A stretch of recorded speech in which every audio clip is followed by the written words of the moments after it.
Assalamualaikum warahmatullahi wabarakatuh. Selamat siang waktu Mesir, Mas Mustafa.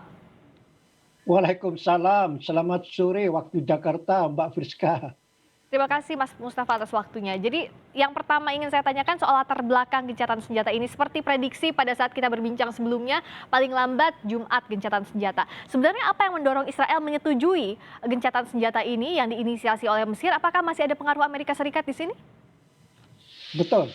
Yang pertama adalah tekanan regional dan internasional yang luar biasa, khususnya dari Amerika Serikat.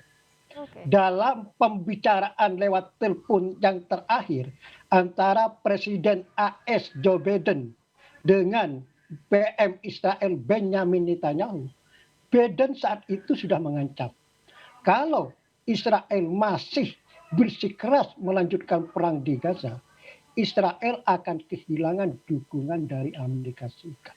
Oh, Joe Biden juga menyampaikan pada Netanyahu bahwa peta politik di Amerika sudah berubah.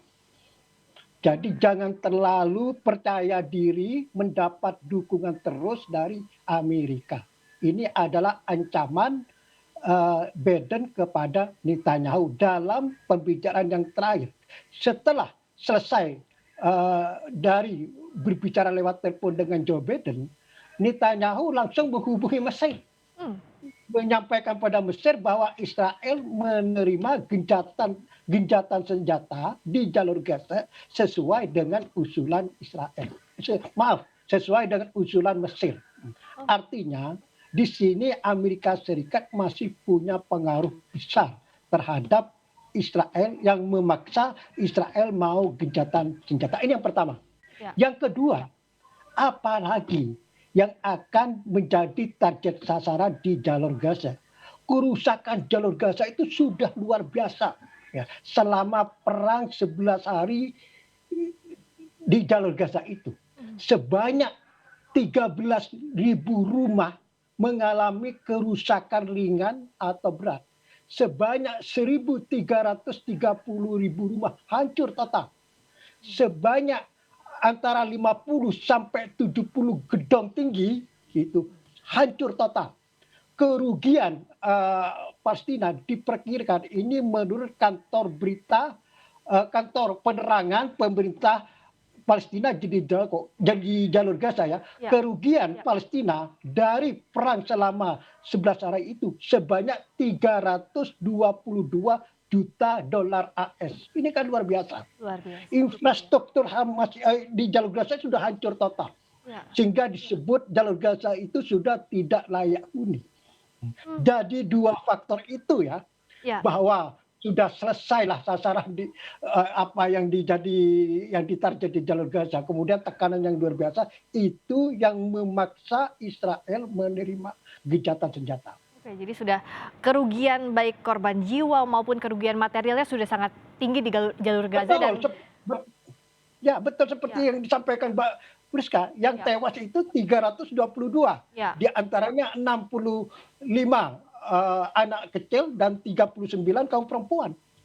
Nah, ini yang Ya. disoroti juga internasional termasuk Indonesia soal jatuhnya korban jiwa di jalur Gaza. Nah, setelah Israel menyetujui bersama dengan Hamas untuk melakukan gencatan senjata, sebenarnya situasi saat ini di Gaza seperti apa? Apakah pasukan Israel sudah ditarik mundur dari sana atau tetap berada di sana, Mas Mustafa?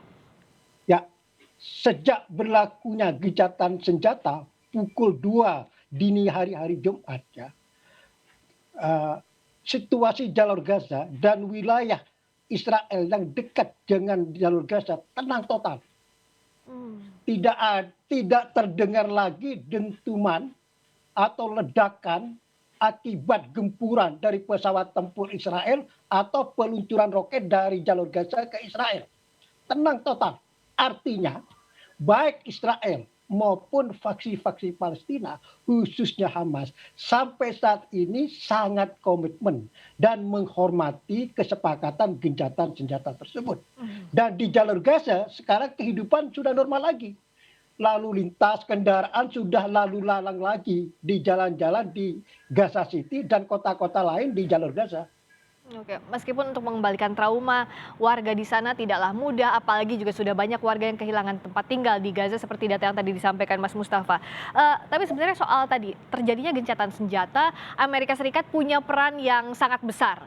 Tapi kan Mesir juga dalam hal ini menginisiasi gencatan senjata. Sebenarnya bagaimana perannya Mesir dan juga negara-negara Timur Tengah dalam kita lihat 11 hari di Gaza ini antara Israel dan Palestina terjadi konflik yang begitu besar? Ya, kekuatan politik Mesir ini kalau saya urut itu kedua setelah Amerika ya. Hmm. Mesir ini memiliki kekuatan politik atau nilai strategis yang tidak dimiliki oleh negara lain manapun. Israel ini punya Mesir ini punya hubungan baik dengan Israel. Hmm. Kan Mesir ini terikat dengan perjanjian Camp David atau perjanjian damai dengan Israel sejak tahun 79 sampai sekarang. Mesir komitmen dengan perjanjian itu dan Mesir masih menjaga hubungan baik dengan Israel. Hmm. Itu yang pertama. Yang kedua, Mesir juga punya hubungan baik dengan Hamas. Hmm. Karena Mesir ya dianggap punya pengaruh besar terhadap Hamas karena Hamas ini sangat tergantung sama Mesir. Secara geografis jalur Gaza ini kan terjepit antara Israel sama Mesir dan akses darat satu-satunya jalur Gaza ke dunia Arab itu hanya Mesir, lewat Mesir.